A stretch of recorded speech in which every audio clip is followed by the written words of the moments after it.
Hello students, आप सबकी demand पर हम स्टार्ट कर रहे हैं आज से इकोनॉमिक्स और ये इकोनॉमिक्स का पहला लेक्चर है।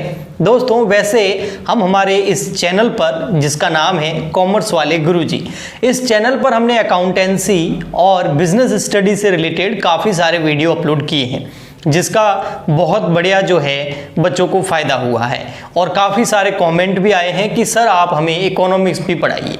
इसीलिए मैं आज से इकोनॉमिक्स स्टार्ट कर रहा हूँ। वैसे आप अगर नए हैं और ये हमारे चैनल पे और ये वीडियो देख रहे हैं आप और फर्स्ट टाइम आए हैं तो हमारा चैनल आप सब्सक्राइब कर लीजिए, क्योंकि इससे आपको बहुत ही फ़ायदा होने वाला है। क्योंकि अगर आप कॉमर्स स्ट्रीम से है तो बिल्कुल होने वाला है, क्योंकि हम आपका साथ नहीं छोड़ेंगे। कहने का मतलब 11 से लगाकर बीकॉम और बीबीए के सारे सब्जेक्ट्स के वीडियोस लेक्चर्स हम यहाँ पर इस चैनल पर अपलोड करेंगे आने वाले टाइम में। काफ़ी सारे लेक्चर जो है वो अपलोड कर भी चुके हैं। दोस्तों अगर 12th की बात करें तो अकाउंटेंसी और इकोनॉमिक्स और बिजनेस स्टडी इन तीनों को ध्यान में रखा गया है। आज जो है हम इकोनॉमिक्स स्टार्ट तो ज़रूर कर रहे हैं, लेकिन हिंदी मीडियम वाले बच्चों के लिए कर रहे हैं, क्योंकि अभी काफ़ी सारे कमेंट जो है वो हिंदी मीडियम से ही आ रहे थे और वो भी आरबीएसई बोर्ड से। अगर आप किसी और स्ट्रीम से है, जैसे आप सीबीएसई से है या फिर आप इंग्लिश मीडियम के वीडियो चाहते हैं, तो आप हमारे साथ जुड़े रहें, चैनल को सब्सक्राइब कर लें। आने वाले समय में उस बारे में और भी सब्जेक्ट हिंदी और इंग्लिश दोनों में लेक्चर्स आपको प्रोवाइड कराए जाएंगे। मतलब हम आपका साथ नहीं छोड़ने वाले हैं, चाहे आपका सब्जेक्ट कौन सा भी हो, बस कॉमर्स से रिलेटेड होना चाहिए, हिंदी इंग्लिश मीडियम चलेगा। ठीक है, तो अभी जैसे डिमांड आ रही थी आरबीएसई इकोनॉमिक्स हिंदी में, तो उसको मैं स्टार्ट कर रहा हूं और ये इसका फर्स्ट लेक्चर है। अगर बात करें अर्थशास्त्र की, जिसको इंग्लिश के अंदर इकोनॉमिक्स बोलते हैं, अगर इसकी बात करें तो इकोनॉमिक्स का मतलब क्या, अर्थशास्त्र का मतलब क्या। प्राचीन समय जो पुराना समय था, काफ़ी सालों पूर्व, हजारों सालों पूर्व है ना, या सैकड़ों सालों पूर्व की बात करें तो वहाँ पर पहले से ही इकोनॉमिक्स अर्थशास्त्र नाम की चीज़ें थी। जो भी लेन देन होते हैं, कौन से लेन देन होते हैं, आर्थिक लेन देन। आर्थिक लेन देन का मतलब हो गया एक चीज़ देना, उसके बदले में दूसरी चीज़ लेना। जैसे पहले वस्तु विनिमय चलता था, है ना, मुद्रा तो थी नहीं, तो उस टाइम एक वस्तु के बदले दूसरी वस्तु ली जाती थी। धीरे धीरे जो है सिक्के आने लगे, मुद्राएं आने लगी, तो वस्तु विनिमय हटकर मुद्रा का रूप ले लिया। अब आप कहीं भी वस्तु खरीदने जाते हो तो आपको जो है उस वस्तु के बदले में कुछ अमाउंट पे करना पड़ता है, मुद्रा मनी पे करनी पड़ती है। ठीक है, तो दोस्तों आप भी कागजी हो रही है। पहले सिक्के होते थे सोने के, चांदी के, है ना, तांबे के, उसके बाद धीरे धीरे नॉर्मल अभी सिक्के आने लगे, फिर नोट आने लगे और आजकल एक नया युग भी स्टार्ट हो चुका है जो आने वाले समय में शायद वही हो और जिसको डिजिटल पेमेंट बोलते हैं, जैसे कि आप पेटीएम वगैरह से करते हैं। जितनी भी आर्थिक क्रियाएं होती हैं, है ना, आर्थिक क्रियाओं के ऊपर ही ये पूरी दुनिया टिकी हुई है। हम किसी से कुछ लेते हैं तो उसको कुछ देते भी हैं। यही आर्थिक क्रियाओं के ऊपर बिजनेस चलते हैं, जॉब्स हैं। हम पढ़ाई भी उसी लिए कर रहे हैं ताकि बढ़िया जॉब मिले या कुछ बड़ा कमा सके, पैसा कमा सके, बड़ा बिजनेस कर सकें और उसके बाद में हमारी आर्थिक क्रियाएं जो है वो चलती रहें। तो दोस्तों इन आर्थिक क्रियाओं का अध्ययन जो है वो इस अर्थशास्त्र के अंदर किया जाता है। इन आर्थिक क्रियाओं के कुछ रूल्स, कुछ प्रिंसिपल, कुछ सिद्धांत बनाए गए और उन सिद्धांतों को जब मिलाया गया तो उसने अर्थशास्त्र का, इकोनॉमिक्स का रूप ले लिया गया और उसे अर्थशास्त्र यानी कि इकोनॉमिक्स बोला गया। दोस्तों इस लेक्चर को और इकोनॉमिक्स को स्टार्ट करने से पहले आपके लिए बहुत ज़्यादा ज़रूरी है, क्या चीज़ ज़रूरी है, यह ज़रूरी है आपके दिमाग के अंदर कि आपका सिलेबस क्या है और सिलेबस में कौन सा चैप्टर कितने मार्क्स का है और क्या क्या चीज़ें हैं। तो सिलेबस को समझना यानी कि इस बुक के अंदर रोड मैप को समझने के बराबर है। जब कहीं जाने का रास्ता पहले से अच्छे से मालूम हो तो जाने में आसानी रहती है। तो वैसे ही सिलेबस जब पहले से ही अच्छे से पता हो तो उस सिलेबस को कंप्लीट करने में कोई परेशानी नहीं आती। तो दोस्तों सबसे पहले जो है हम इसके सिलेबस की बात करते हैं। सिलेबस को समझने के बाद में हम इसको थोड़ा और आगे बढ़ाएंगे। तो आइए दोस्तों, सबसे पहले यहाँ स्क्रीन पे चलना पड़ेगा, वहां पर मैं आपकी बुक के अंदर से ही आपका जो इंडेक्स दे रखा है वहीं से आपको सिलेबस के बारे में सारी जानकारी देता हूं। हाँ जी दोस्तों, अगर सिलेबस की बात करें तो इसमें देखिए आपके सामने है, यहाँ पर आप देख सकते हैं ये इंडेक्स है ना, जिसको हिंदी में विषय सूची बोलते हैं। तो इंडेक्स में जो है आपको यहाँ पर दो पार्ट मिलेंगे। एक पार्ट फर्स्ट मिलेगा जिसको व्यष्टि अर्थशास्त्र बोलते हैं, और व्यष्टि अर्थशास्त्र को हिंदी के अंदर जो है ना वो बोलते हैं आपके मिक्रो इकोनॉमिक्स। ठीक है, तो यहाँ पर ये है एक पार्ट, और इसके अंदर आपके टोटल कितनी यूनिट है? 4 यूनिट है। देख सकते हैं आप, first unit, second unit, third unit और फोर्थ यूनिट। देखिए ये मिला आपको। देखिए मैं बताता हूँ आपको, ये फर्स्ट यूनिट आपको दिखी, ये फर्स्ट, ये सेकेंड यूनिट, ये थर्ड यूनिट, ये फोर्थ यूनिट। ये किसके अंदर है? ये आपके व्यष्टि अर्थशास्त्र के अंदर है। व्यष्टि अर्थशास्त्र का मतलब हो गया यहाँ पर आपका मिक्रो इकोनॉमिक्स। ठीक है, इसके बारे में हम मिक्रो इकोनॉमिक्स के बारे में हम बहुत अच्छे से अभी पढ़ेंगे। ठीक, ये एक पार्ट हो गया आपके 4 यूनिट का। ठीक है, अब इस पार्ट के बारे में, इस 4 यूनिट के बारे में बात करें तो टोटल 13 टॉपिक हैं आपके। ठीक है, और अब आपके नंबर की बात कर लेते हैं। यूनिट फर्स्ट जो है वो कितने नंबर का है? तो यूनिट फर्स्ट आपके नंबर का है 5। ठीक, यूनिट फर्स्ट कितने नंबर का है? 5 नंबर का है। बेसिक है उसके अंदर अर्थशास्त्र का, यानी कि इकोनॉमिक्स का। फिर है यूनिट सेकंड की बात करें तो वो है आपके टोटल 12 नंबर की, और यूनिट सेकंड के अंदर 2-3 टॉपिक हैं और ये 12 नंबर की। यूनिट थर्ड के अंदर बात करें तो यूनिट थर्ड भी आपके कितने नंबर का है? ये यूनिट थर्ड भी आपके 12 नंबर का। यूनिट फर्स्ट 5 नंबर का, सेकंड 12 नंबर का, और थर्ड भी कितना है? 12 नंबर का। ओके, फिर यूनिट आपके फोर्थ की बात करें तो ये यूनिट है आपके 11 नंबर की। कितने नंबर की है? 11 नंबर की। ओके, टोटल कितना हो गया ये?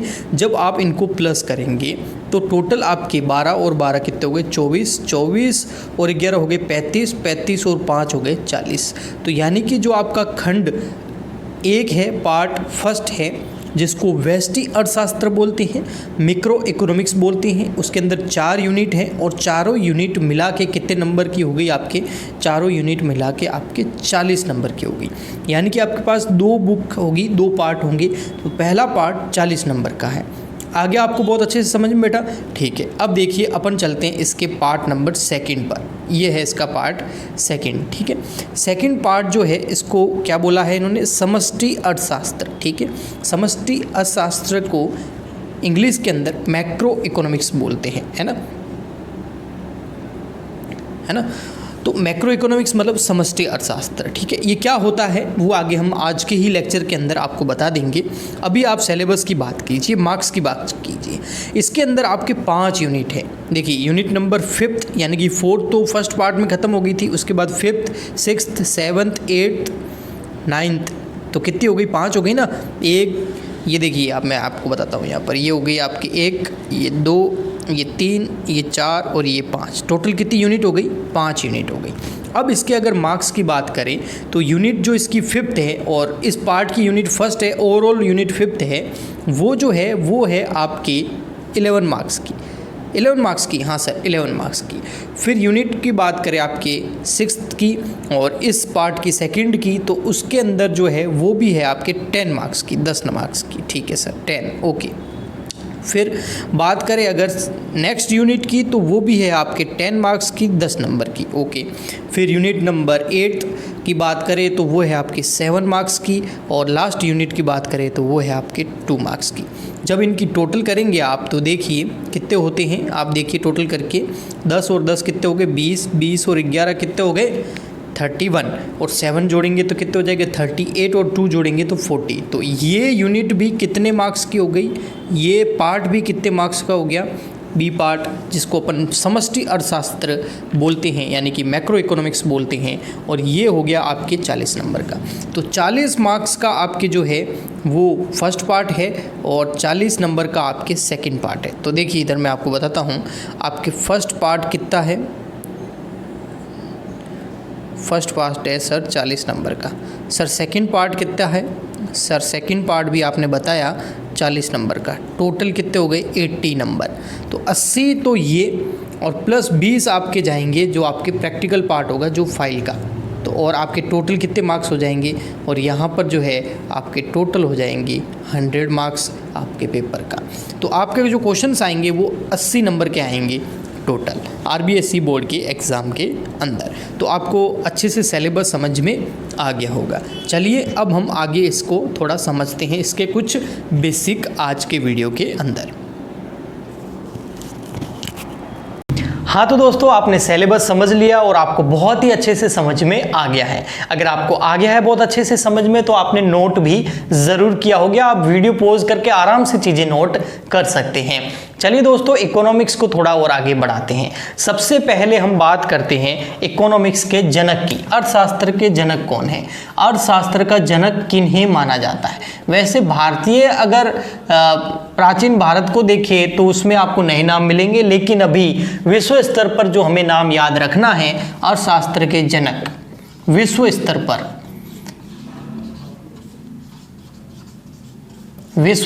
पर इसमें से आपके 1 नंबर का क्वेश्चन बनने के चांसेस हैं कि अर्थशास्त्र के जनक कौन है विश्व स्तर पर।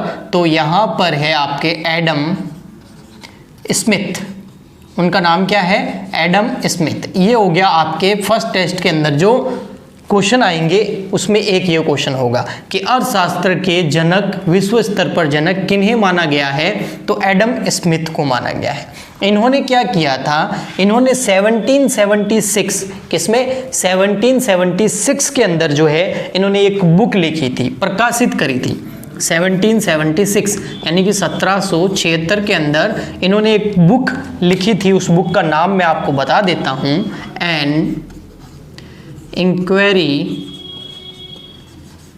Of nature and an inquiry of the nature and causes of the wealth, causes of the wealth। देखिए, an inquiry of the nature and causes of the wealth of nation, ठीक है, ये बुक का नाम है जो आपको याद रखना है। ये हो गया आपका क्वेश्चन नंबर फर्स्ट, ये था जो आपके क्वेश्चन पूछा जा सकता है, बोर्ड एग्जाम में भी आ सकता है। इसके अलावा आपके टेस्ट के अंदर जो भी आपके फर्स्ट सेकंड थर्ड टेस्ट होंगे, हाफ ईयरली होगी, उसमें ये क्वेश्चन पक्का बन सकता है कि अर्थशास्त्र के जनक कौन है, तो एडम स्मिथ है। अच्छा, अर्थशास्त्र के जो जनक थे उन्होंने अपनी बुक कब प्रकाशित करी, तो 1776 के अंदर जो है उन्होंने पब्लिश करी। एडम स्मिथ द्वारा लिखी गई बुक का नाम क्या है, तो वो ये नाम है, inquiry of nature and causes of the wealth of nation, ये उस बुक का नाम है। तो यहाँ पर आपके 2-3 क्वेश्चन बन सकते हैं जो मैंने आपको बताए हैं, ठीक है। तो आप इनको भी याद कीजिएगा, क्योंकि हम इकोनॉमिक्स का भी टेस्ट अलग समय देकर आपको लाइव टेस्ट जरूर लेंगे, जैसा कि हम कंपनी अकाउंट में करते हैं और बच्चों को बहुत मज़ा आता है। फिर जो भी विनर होता है उस विनर को जो है हम पब्लिश करते हैं हमारे चैनल पर, उसका नाम, उसका फ़ोटो, वो कहाँ के रहने वाले हैं, सारी जानकारी। तो जैसा हम कंपनी अकाउंट में करते हैं वैसा हम इकोनॉमिक्स में भी करेंगे। तो जो मैं पढ़ाऊँगा 5-6 लेक्चर, 1 वीक का टेस्ट लेते हैं। आज मंडे है तो हो सकता है संडे को शाम को या सैटरडे को शाम को मैं आपको समय बता दूंगा लास्ट लेक्चर जो भी होगा उसके अंदर, और हम इकोनॉमिक्स का भी लाइव टेस्ट ज़रूर लेंगे और उसमें जो भी विनर होगा उसका भी नाम, उसका जो फ़ोटो है वो हमारे चैनल के ऊपर हम उसको कम्युनिटी के रूप में जो है पब्लिश करेंगे, ठीक है दोस्तों।